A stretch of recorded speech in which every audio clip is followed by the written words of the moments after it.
Hey YouTube, Mike the Alpha Hoarder here.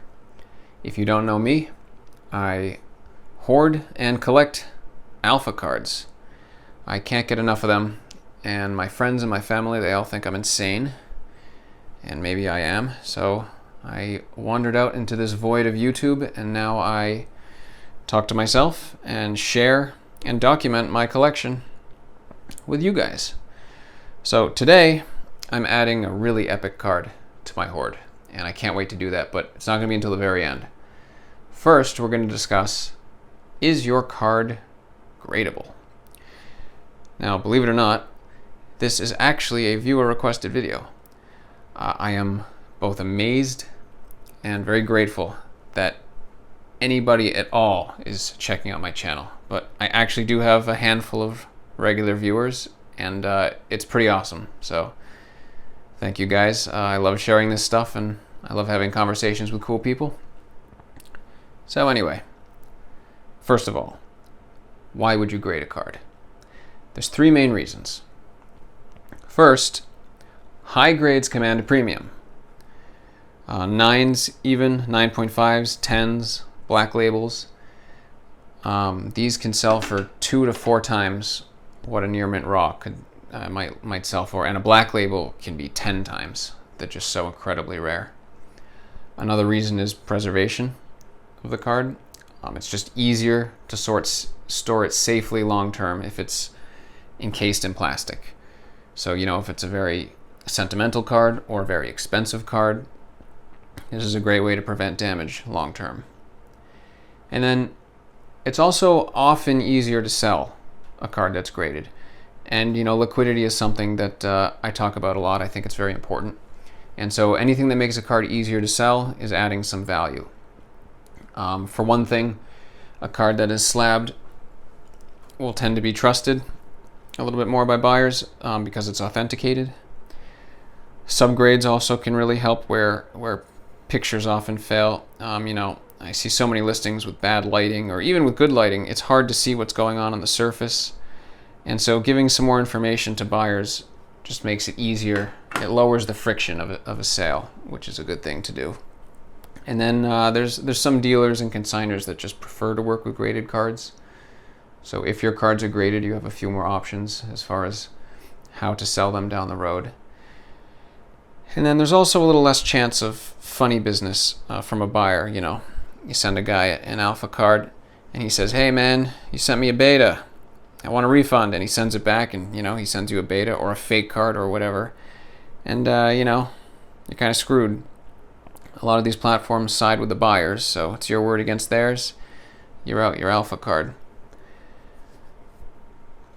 So and then there's some reasons why not to grade a card. One of them, of course, is if it's a very low value card.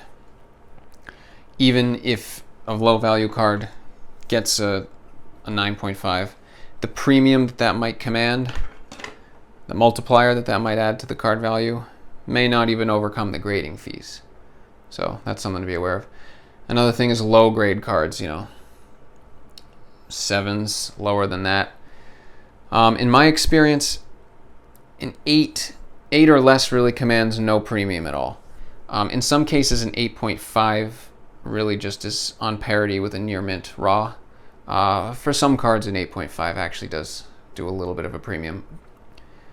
But, it's mostly the 9s and 10s. So these low grades, they don't really get you anything. If your reason for grading is financial, of course. Like I said before, if it's a sentimental card or something, then maybe it doesn't matter what the grade is. Another reason not to grade is if the population is really large or totally unknown.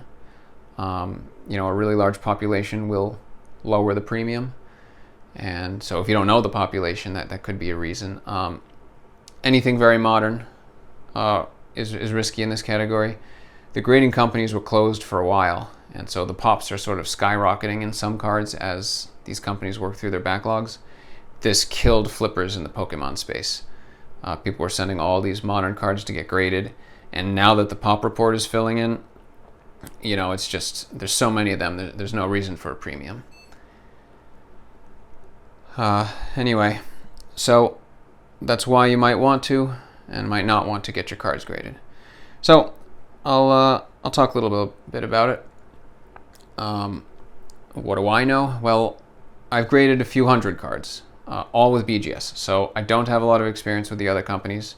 I haven't graded thousands of cards. I know plenty of people who have graded thousands of cards. So I don't claim to be an expert, but I've definitely been around this block a few times. And one thing that I've always done is I pre-grade all my cards before I send them to grading. And I have a spreadsheet with all that. And so I've actually been able to track as I've gone, how I do compared to how the grading company actually lands with it. And on average, over all those hundreds of cards, the grades I expected came in 0.9 lower. So I'm a little bit harsher than BGS. All right. First thing, let's set some expectations. A pack fresh card does not mean it's going to be a 10 or even a 9.5. This is especially true on the old stuff. Centering is often just terrible. I don't know if I have an example handy. I don't, but centering is often terrible on these old cards. And then corners and edges can be damaged. Even if you open it from an old starter deck, some of those don't have inner seals. They've been bouncing around for decades. Loose packs, if you get an antiquities pack or something, you open it up.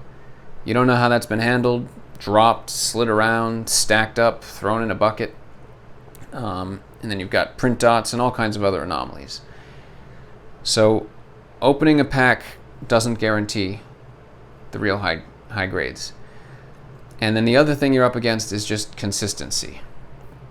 Sometimes the scores just don't make sense. I'll show you an example. So I've got this unlimited time vault. It's very nice. It's a very nice card. It got a 9.5, but notice the centering is at 9.5. Well, if you look at that, first look at it right to left. I don't know how obvious it is on the camera, but it's pretty clear to me that this is way thinner than this. And if you're doing top to bottom, I don't know the best way to capture that, but these lips are not the same either. The bottom lip is a little bit bigger. So it's definitely not 9.5. Here is a glasses. The centering here is an 8.5. Now what I noticed is if I turn this upside down, that seems to be about the same, and the top seems to be about the same.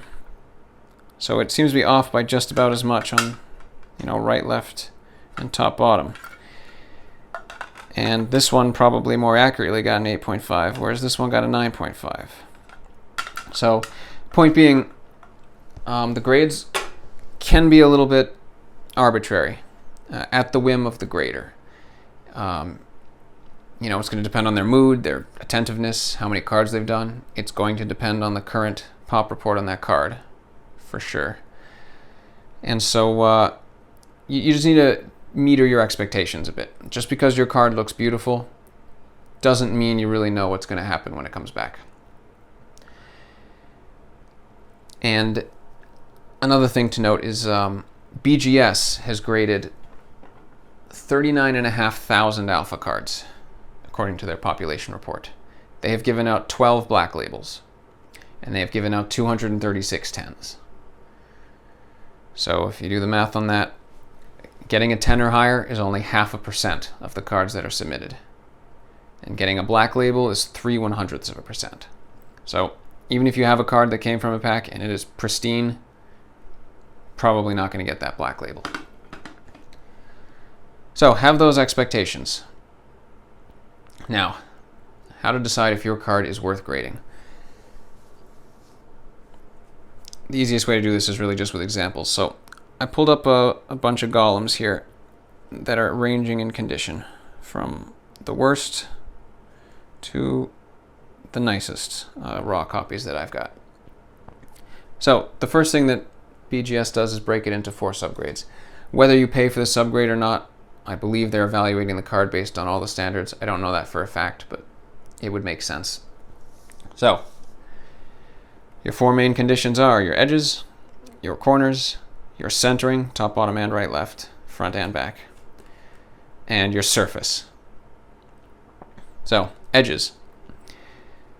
They look for chipping. They look for play wear, like the color is rubbed off. Front and back. So, on this card you can see I've got some nice chips, some definite play wear, some more chips.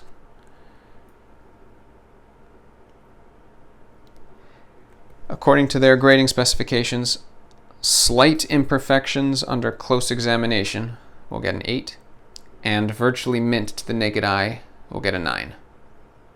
And then a 9.5 is just going to be mint, even to close examination. I think they allow one minor, blemish of some kind in each category, but you're pretty much talking mint at 9.5. So 8 is slight imperfections under examination, and 9 is virtually mint. So these edges are definitely not an 8 because it does not require any kind of close examination.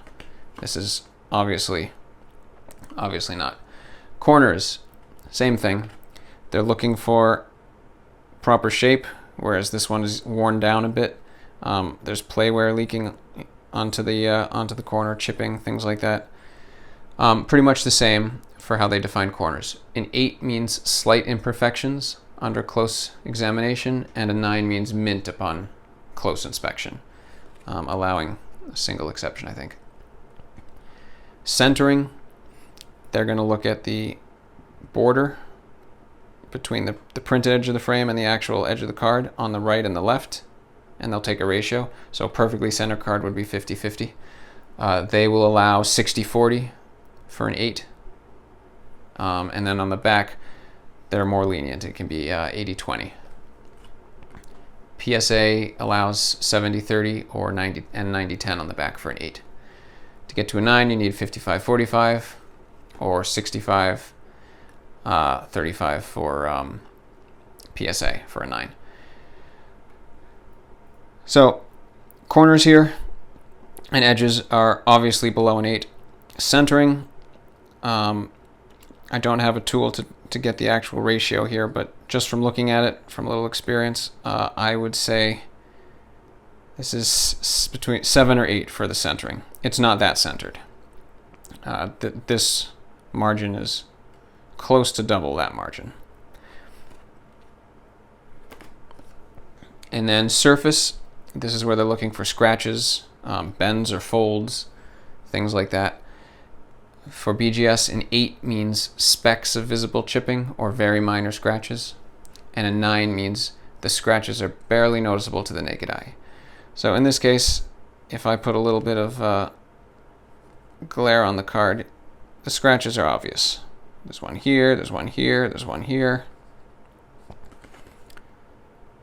All over the back. I don't even think I have to point them out.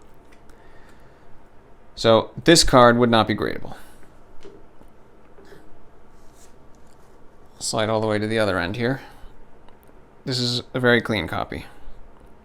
So if we look at our edges, we're looking to see if there are chips or wear visible, sort of to the naked eye, and then visible under closer inspection. So just to the naked eye, there really isn't much.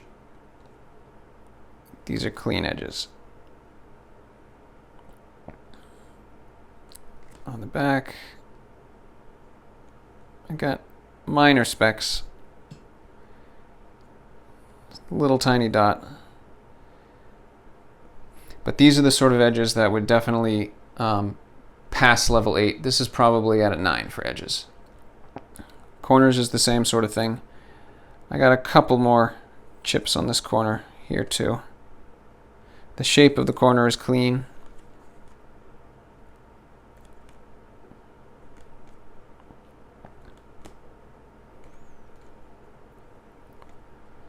So these are probably 8.5 or 9 corners. To the naked eye, the card is in really good shape. Centering. Well, once again, we are off center. Right, left, top, bottom looks pretty good. And it's not as bad as the other card. So I would put this around 8.5 centering. And then surface,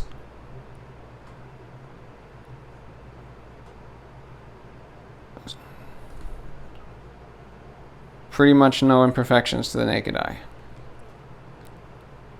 Probably a 9 surface. So this card is probably an 8.5 or a 9 basic. I doubt it's a 9.5. The centering is a little bit too off, and the edges do have little specks. And when you start getting to 9.5, it's really, the centering would really be the only thing you'll sort of notice on a 9.5. And just to do a few examples, I'll pull one out of the middle here. So here for our edges, you see we've got a little bit of discoloration from play. So that's another form of edge wear that's going to show up in addition to chipping. So that will count against the card. But these are pretty clean edges. I got a chip here. It's a minor chip. It's probably 8.5 or 9 for those edges. Maybe 8.5. Corners. Same thing. We're really trying to find that line between obvious imperfection and close examination imperfection. If we fall well below that line, then we're below the 8.5, 8 range, and then it's just not worth grading. If we're above that line, then we can try to figure out if we've got a 9 or better. These are pretty good corners. I really see one issue here. There's a little chip or something there. There's probably 8.5 corners. Centering, again, you'd have to measure. This one looks a little bit worse top to bottom compared to the other copy here. The right left looks okay. 8.5, maybe 9 on the centering. And surface.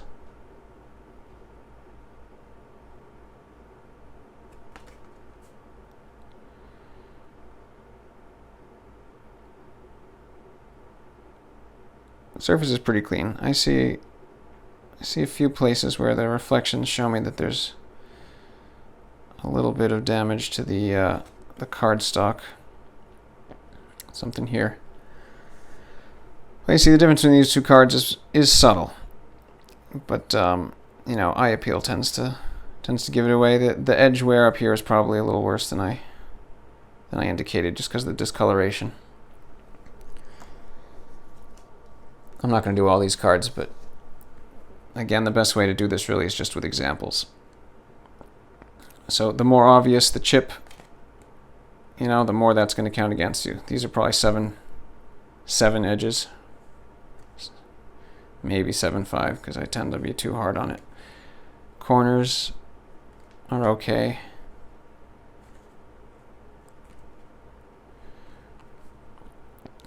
Surface.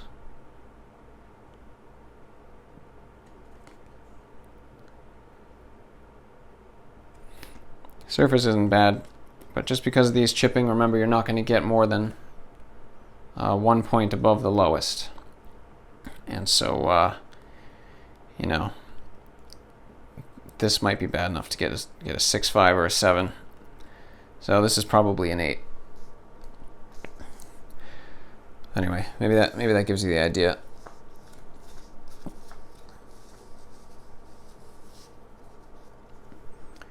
I'll show a few examples with cards that are graded. So these all fall into the lower, you know, 7.5, 8 range. And so here you see this one goes wrong with edges and corners. And again, it's kind of obvious. If there's obvious chips and wear without that close of an inspection, you're talking below 8. So again, the corners and the edges, let's see, yeah, corner 7, edges 8. It's obvious. And, you know, it's not significant, but it's obvious. and that's going to be that 7 to 8 range. I'm not worrying about grades below that, because then you just wouldn't bother, you know, trying to get it graded. 8.5 kind of falls into where I consider if you buy a raw card at near mint, and it's actually near mint, on average you're probably getting an 8.5. So these look very clean. Their eye appeal is going to be quite solid. It's not until you go in close and try to see what's going on. So like with this guy, it's going to be hard to do with all the reflection, but there's quite a distinct chip there. And what else did he have? I think there was another edge blemish. Maybe it was just the one. Oh, yeah, is that the same one? Oh no, so there's one here and one here. And so if you have one sort of obvious thing like that, or a handful of less obvious things, so there's one, this corner's got something, and you can't see the surface really, but I'm sure there's going to be a scratch or two on there. So if your card looks pretty mint at first pass, until you really come in close, you're probably dealing with an 8.5. So I got some up here. But that's all we're looking for is little things like that. A little tiny speck here. What did this get graded for? Centering in corners. Yeah, that's centering. The bottom lip and right lip are pretty heavy. Corners though, oh yeah. You can't tell without a background, but this corner's got a nice chip. Again, at first look, it's going to look like a nice card. When you get in close, you'll start seeing little things. That means you're talking in the 8.5 range. 9s are really going to look quite clean. You're going to have to come in real close and spend a little time to figure out what's wrong with them. And you know, so here you can see the corner is not perfect, but there isn't even really a chip that you would pick out per se. And that's kind of what you're talking with 9s. So again, you know, the edge, there's going to be little tiny things, and that means you're in the 9 range. This guy's corners, yeah. So you know, you can sort of see it's not little chips. It's not quite there, but it's going to be hard to spot, and that's your 9.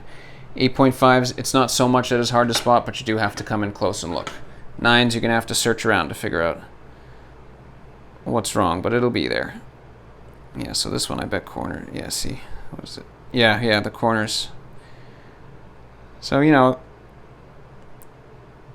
you get the idea, I hope. And then 9.5s, you really shouldn't be able to find almost anything without some magnification. Centering tends to be the thing that stands out on a 9.5 as being off, but you know, I pulled some white bordered examples, so I got some white and some black bordered examples.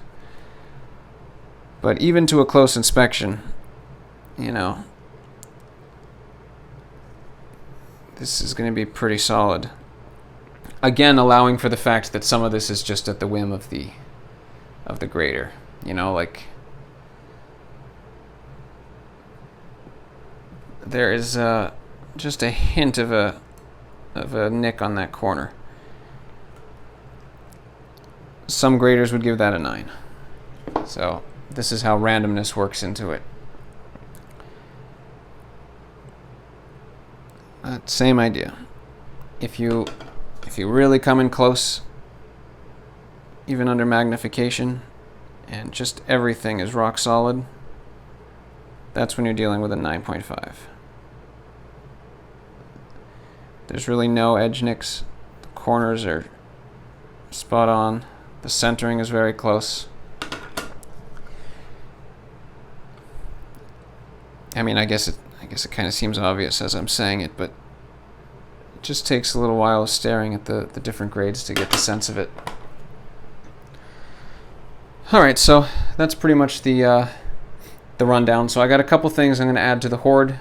I figured we could sort of grade them together as we go, and then I've got one really cool thing I want to add and take a look at. So this video is running a little longer. I'm still not very good at timing videos, so apologies for that. Probably be another 5 minutes here if you want to stick around. All right.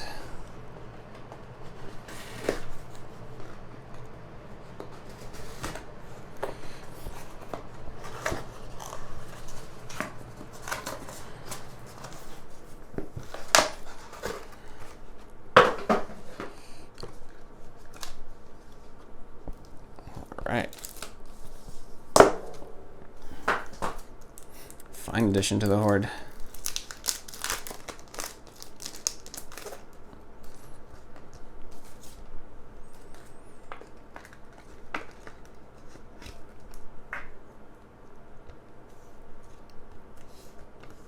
All right, so let's take a look at this guy and see what grade we would give him.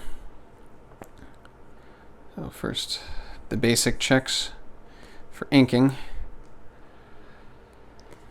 and a couple quick authenticity checks, although it's pretty obvious at this point. All right, so let's give this guy a little grade. Edges. I don't have to look that closely to see there's a nick right there. Something little up there, something little there. I think that's part of the same one. Oh, maybe not. Okay, so it doesn't take magnification to spot these, but they're very minor. So depending on your grader, you could get it. You could get as high as an 8.5. I think. I think it would probably deserve an 8. They are very minor. See, this is where it's really more of an art than a science. It's hard to define what minor means, you know. But we're definitely not talking 9 for the edges. Corners. Shaped nicely. No nicks. Little flick there. Yeah, same one on the back. I would give these corners a 9. So I'm doing 8 on the edges, 9 on the corners. Centering is really not great. The way I do this is if just to the plain eye it really looks dead centered, then that's going to be a 9.5. If it's just a hair off, that's a 9. If it's sort of obviously off but it doesn't look imbalanced, like this example I had here, I would call that an 8.5. I think this should have been an 8.5. And then once you get like this where it's just it's leaning way to the side. This is probably, I would give this a 7, but BGS would probably give this a 7.5. And then surface, maybe they'd give it an 8 even. Again, they do it by those ratios that I read before. I got that from their website. So there's something going on with the surface here, and it is pretty obvious without magnification. So that probably puts this below the level of 8. So if this card graded, I would imagine it comes back, say, a 7.5. Because your edges, your centering, and your surface are all going to be, at best, an 8. And then your corners might be really solid. You know, you might have 9 corners here. So I would not send this card to get graded. All right. This guy is graded, if this is the package I think it is. So let's audit the grade.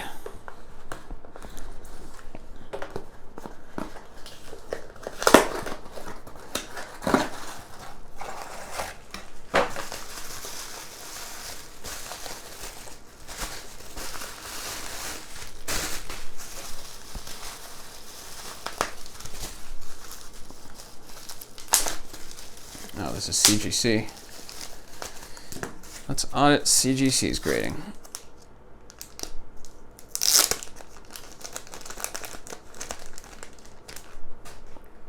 All right, so they gave the centering a 9.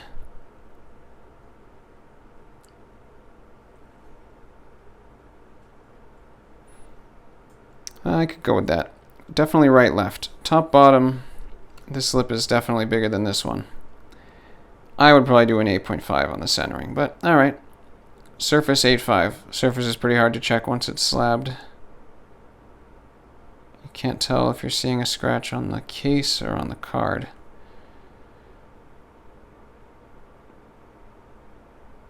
I do think I see a few. I think I'm seeing scratches on the card, but they are obviously minor. If they're, yeah, I think that's definitely a scratch. If they're obvious, then that would be, by BGS's standards, an 8. If it's minor but obvious, this does seem to require closer inspection, so this is probably not quite a 9, but maybe an 8.5, which is what they gave it. All right, corners, 9.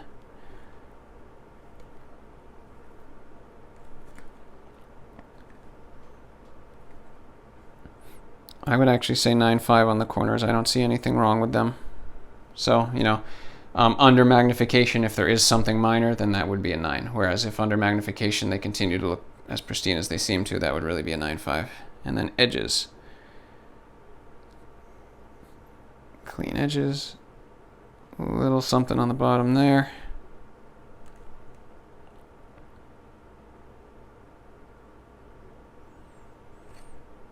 I think you gave an 8.5. Yeah, I probably would have done a 9, but I think my average comes out to the same as theirs. So, get the idea. All right, last one. This is the good one. I am very excited about this. Every now and then I get to do these, and this one's cool. So, this card is already part of my collection, but we're going to compare it to this card. So, let's see.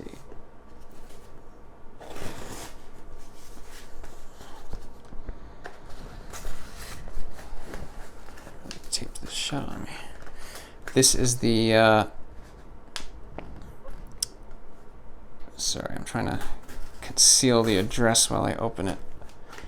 Doing that in post-production is way more annoying than I thought it would be. So I ordered this card. I bought this card and it's graded, and then it got sent to authentication services. And I had no idea that that was a thing. But turns out it is. They must have just kicked it into play when I did this order. So let's see what we've got.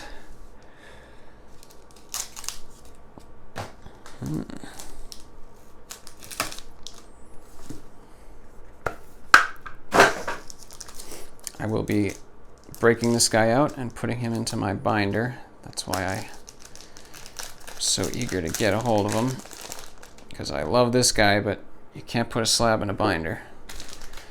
All right, so wow.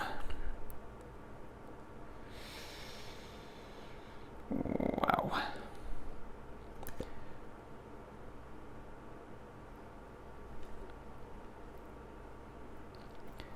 Man. I don't think anything beats the dual lands in Alpha. Okay, so these two are a fine example of the premium I'm talking about. The price difference between a 6 and a 9 is enough to make you nauseated. But let's take a look and see. So these guys gave a centering of 9. This one had a centering of 8.5. I agree with the 8.5. It's obviously off center, but it doesn't look imbalanced, and that's usually where I put that 8.5. This one strikes me as about the same. I would not have put that at 9. All right, corners and edges. They put it at a 6. I have a lot of trouble doing the grading below 7, because you know, once there's a bunch of blemishes and flaws, you know, what's the difference between a 5 and a 6 and all that? But I just sort of go by eye appeal. Yeah, I mean, these are definitely beat up edges and corners, so I'm sure it's deserving of that. And then surface, there's got to be some nice scratches on here. You know, for a 6, I would expect to see some obvious and deep scratches. Okay, so I do see scratches here and here, Is that on the case? That might be on the case. It's hard to tell. Alright, this looks like a little indent there. Like it was pushed down on a rock. But I gotta be honest, I actually expected something worse for a 6. There's something going on there, but I can't tell if it's the case. Was it on the front?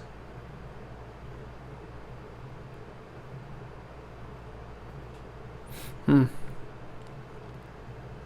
to tell. Well, in my opinion, this is a nice 6. I mean, really, the edges. I don't know how well you see it on the camera, but the edges is where the eye appeal breaks down. But otherwise, the card looks quite solid. Oh yeah, this is definitely on the card.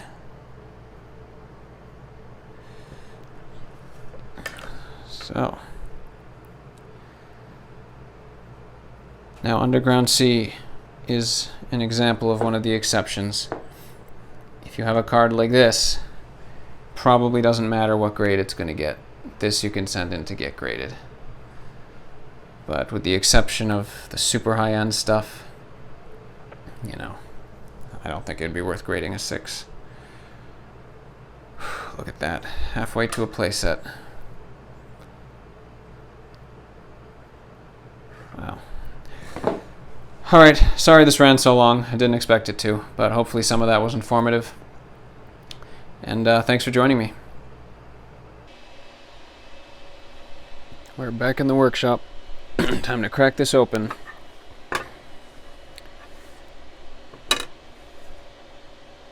Ooh. Man, can't get enough of it. See what it looks like up close in a minute.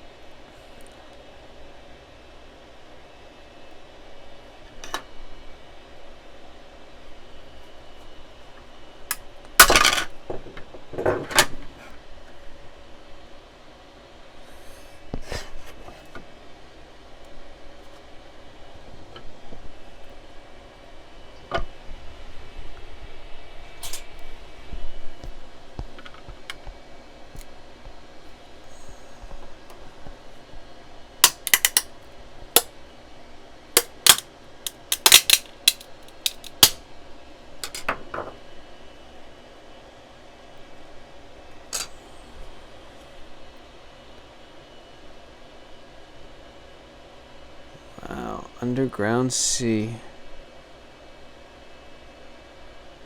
Definitely not the world's cleanest copy. It's been well loved. But this will do nicely in my binder.